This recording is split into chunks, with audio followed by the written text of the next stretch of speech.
जानी गोरी अनुकूल सिय हिहर शो न जाई कही। मंजुल मंगल मूल बाम अंग फरकन लगे। गोरा जी को अनुकूल जानकर सीता जी के हृदय को जो हर्ष हुआ वह कहा नहीं जा सकता। सुंदर मंगलों के मूल उनके पाए अंग फड़कने लगे। हृदय सराहत सियलो नाई गुर समीप गवने दो भाई। राम कहा सबु कौशिक पाही सरल स्वभाव छुअत छल नाही। हृदय में सीता जी के सौंदर्य की सराहना करते हुए दोनों भाई गुरु जी के पास गए। श्री रामचंद्र जी ने विश्वामित्र जी से सब कुछ कह दिया क्योंकि उनका सरल स्वभाव है, छल तो छूता भी नहीं है। सुमन पाई मुनि पूजा की नहीं पुण्य आशीष दुहु भायन दिन ही।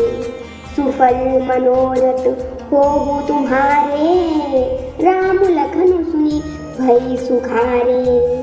फूल पाकर मुनि ने पूजा की, फिर दोनों भाइयों को आशीर्वाद दिया कि तुम्हारे मनोरथ सफल हो। यह सुनकर श्री राम लक्ष्मण सुखी हुए। करी भोजन मुनिवर विज्ञानी लगे कहन कछु कथा पुरानी।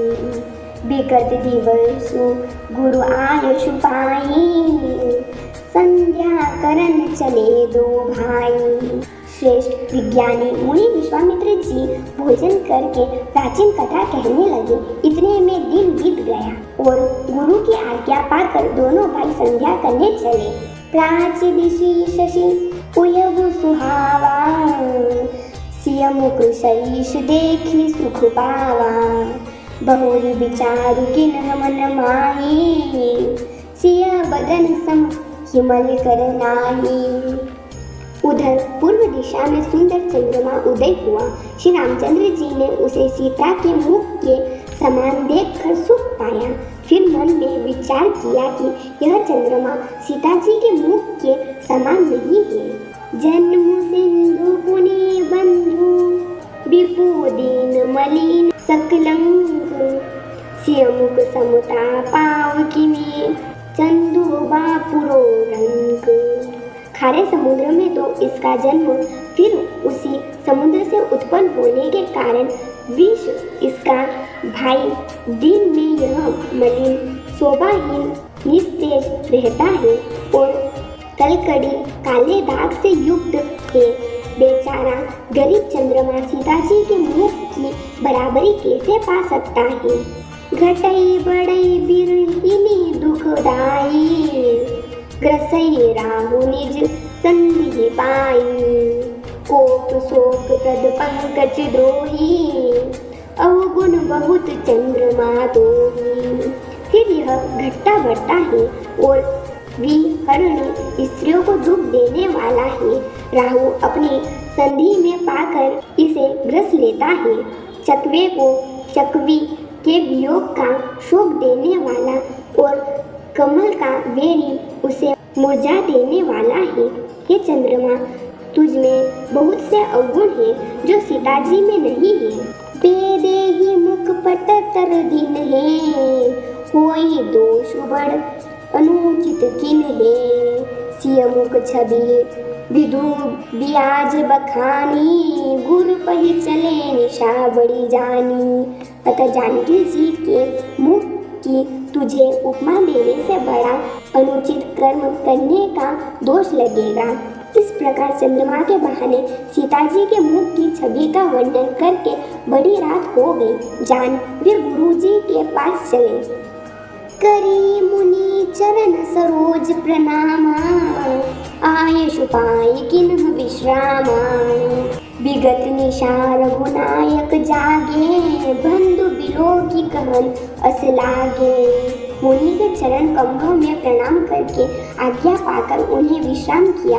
रात बीतने पर श्री रघुनाथ जी जागे और भाइयों को देख ऐसा कहने लगे।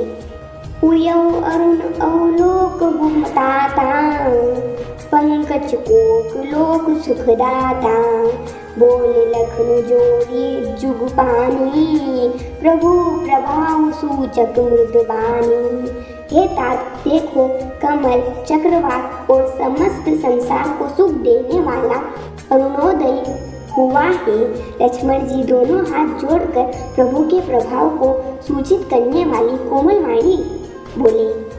अरुणोदय सकुचे कुमुद उड़गन ज्योति मलिन, जिन्हें तुम्हारा आगमन सुनी भई नृपपति बन लीन। अरुणोदय होने से कुमुदिन सकुचा गई और तारागणों का प्रकाश फीका पड़ गया। जिस प्रकार आपका आना सुनकर सब राजा बलहीन हो गए हैं। नृप सब नखत कर ही उजियारी, तारी न सकी चाप तम भारी। कमल कोक मधुकर खगनाना, हर से सकल निशा अवसाना। सब राजा रूपी तारे उजाला मंद प्रकाश करते हैं, पर वे धनुष रूपी महान अंधकार को हटा नहीं सकते।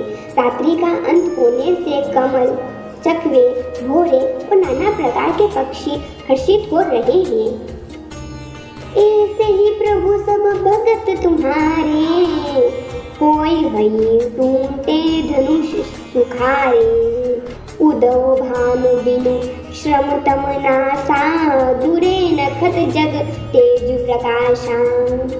वैसे ही हे प्रभु, आपके सब भक्त धनुष टूटने पर सुखी होंगे। सूर्य उदय हुआ, बिना ही परिश्रम अंधकार नष्ट हो गया, तारे छिप गए, संसार में प्रकाश हो गया। रवि निज उदय व्याज प्रभु राया, प्रभु पर ताबू सब नृपनि दिखाया। तब भुज बल महिमा उद्घाटी, पगटि धनु विघटन परिपाटी। हे रघुनाथ जी, सूर्य ने अपने उदय के बहाने सब राजाओं को प्रभु आपका प्रताप दिखलाया है। आपकी भुजाओं के बल की महिमा को उद्घाटित करने, खोलकर दिखाने के लिए ही धनुष तोड़ने की यह पद्धति प्रकट हुई है। बंधु वचन सुनि प्रभु मुस्काने, होई सोची सहज पुनीत नहाने।